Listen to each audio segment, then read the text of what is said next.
Hello guys, magandang araw. So may pakikita ko sa inyo. Nag-install tayo ng headlight ng LED. Yan. Yan, naka-headlight LED yan.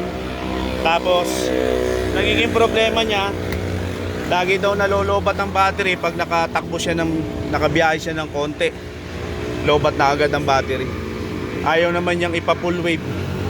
So ginawa na lang natin ng paraan.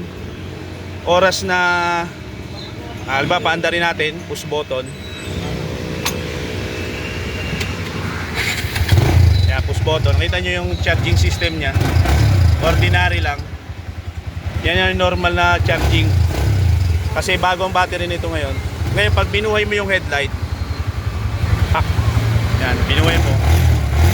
Yan, oras na binuhay mo yung headlight, lalakas ang charging nya. So yan, nagkabit lang tayo dyan ng mahiwagang relay, you know?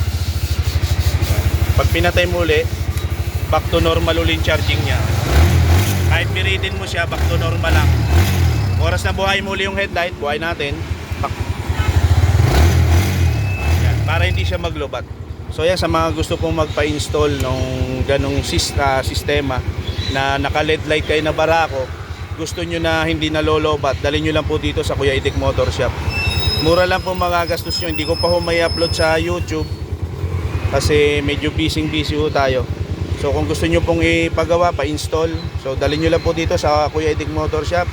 At lalagyan po natin ng ganon na fast charging oras na binuksan nyo po yung headlight. Yun lang po at maraming salamat. Yan. Isa pa ho, try uli natin. Yan, normal na charging, naka-minor po yan. Buhay natin yung headlight.